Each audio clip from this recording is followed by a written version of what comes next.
first time. And his mommy took him to the physio clinic, and I met him downstairs, and Lisa had him. And then he showed up on the field. I'm looking at you.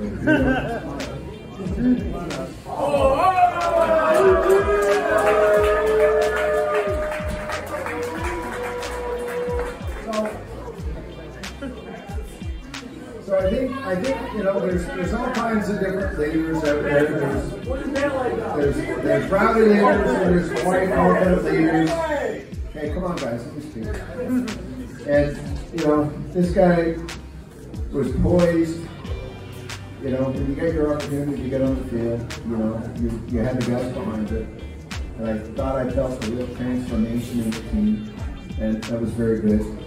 And then the other thing that you did that blew me away was you sold 222 tickets, okay, to win this. And I'm not so fussy with the Seattle Seahawks, but guys, quiet. So in the future, when there's new helmets that are purchased and new gear that's purchased, this guy was a really important part of that. For so many tickets. So let's hear a big round of applause.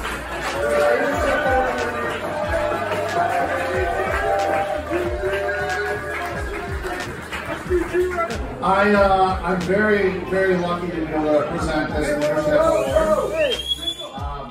As Jim mentioned, we do have 2 winners of this award this year. But I'm very, very happy to recognize a guy that has really been the voice of the defense this season.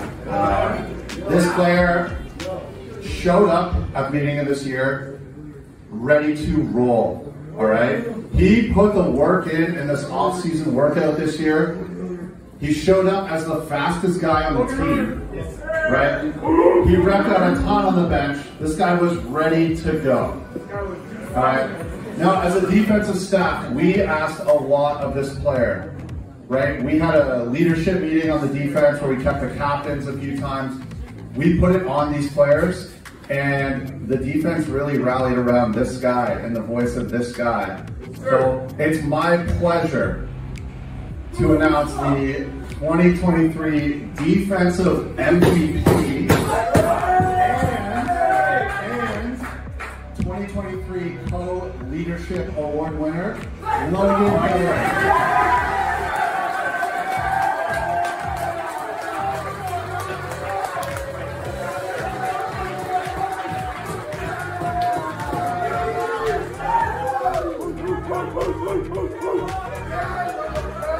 So this is the Offensive MVP Award. Our Offensive MVP is a very special player. He didn't start this year on the top of the depth chart. He grinded every day of training camp to earn that top spot. When coaching running backs, you would rather need a leash than a whip. And this guy, he is 10 leashes. I had to stop him from using his body as a battering ram every day at practice. This guy's a leader in the position group, and I think he's worked his way up to being a leader on the team. One of the hardest runners I've ever seen. Over 100 yards a game, almost 7 yards a year. One fumble.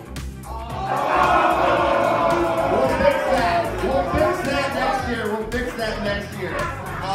If you told me the first day of training camp, the kid with a mullet, a mustache, and a cowboy collar would be an offensive MVP, you had me mistaken. But this year's offensive MVP came from.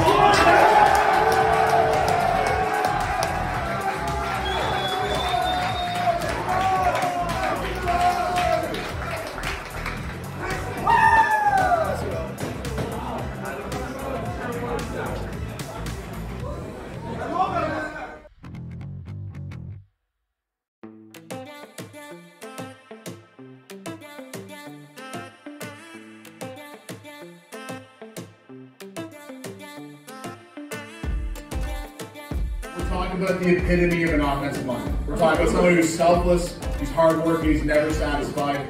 He's always willing to put in the work, he's always willing to lead guys.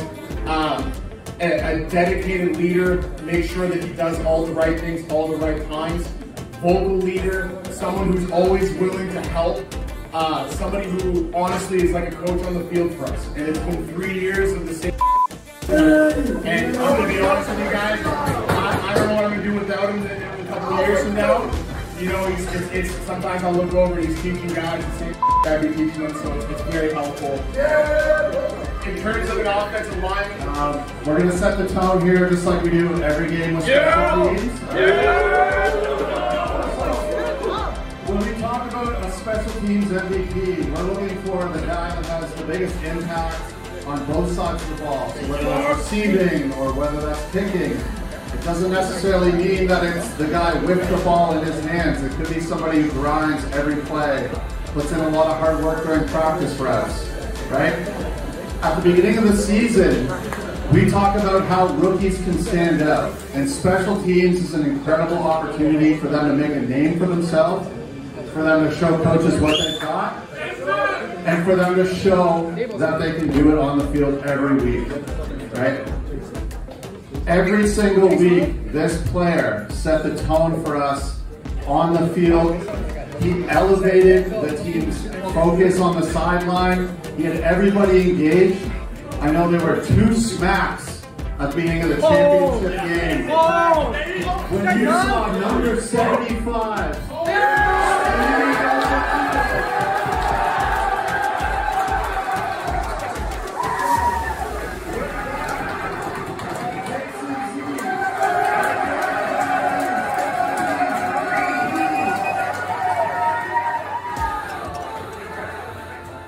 Coach Pat and I want to recognize one of our linebackers winning most improved player this year.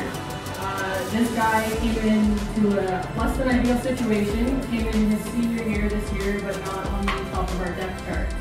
Instead of feeling bad for himself, he worked super hard, put in maybe the most hours on our whole defense, and came back out and he came right back up to the top where he deserved to be. His leadership, dedication, and super hard-working, really great work ethic. Also some incredible stats this season. You were an animal on the field. We're so proud of you.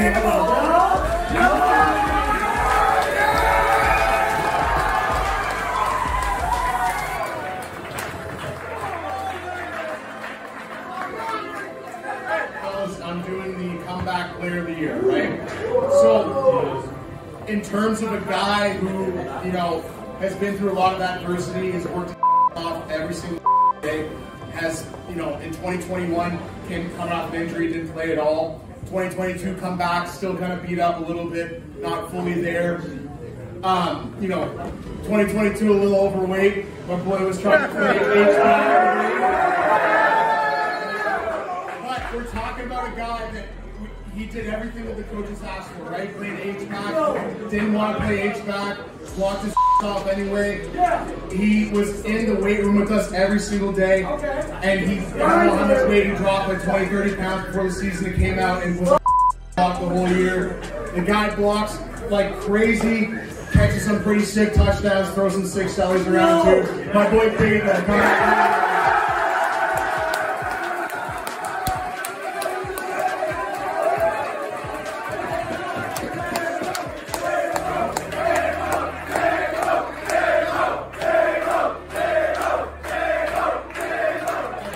Offensive Rookie of the Year. So, yeah, one thing is real quick. So, we're talking about a guy that I think that probably guys would guess who it is at this point. However, I'm going to still talk some good stuff about him, right? So, we got 15 catches, 317 yards, 21.2 yards per catch, 3 touchdowns, not a selling in sight.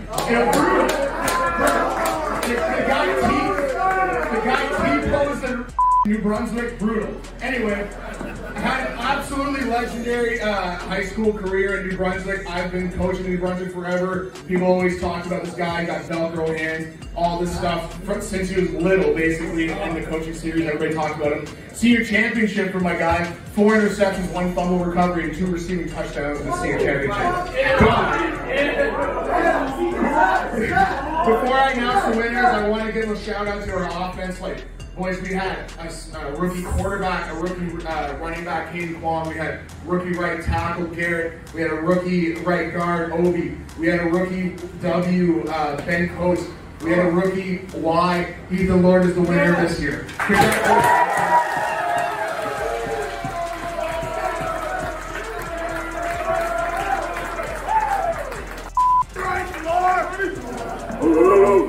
So, E Rookie of the Year, this is actually a pretty cool award. I think Rookie of the Year as an award kind of exemplifies the program as a whole. And it shows that A, we bring in good talent, and B, that we have the coaching staff to build these kids up. And the future's bright. I'm lucky enough, this is my second year at Dow, and it's the second year in a row that one of my guys is winning this award. The winner of the Rookie of the Year award this year is Logan Steves.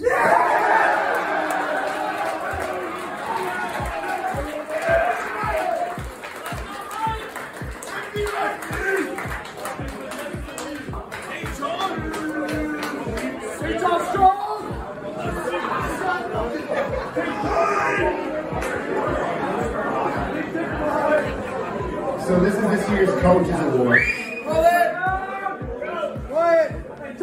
So this year's Coaches Award. So Scout is an incredibly important part of any football program. Being passionate about Scout, giving good looks, is so critical to what makes a football team great. To be able to sharpen the starters is what helps us win football games. This player, frankly, got the kicked out of him. He gave absolutely incredible looks. But not only that, he did that with a smile on his face and always came back for more. This is a guy who picked up a clipboard and charted for us during games. Like, he wanted to do everything that would make Dalhousie football better. In a sport where there's only really two things that you can bring, which is a good attitude and a lot of effort, this guy brought all of that every day. I can't wait to see how he develops in the coming years. This year's Coaches Award goes to Alessandro.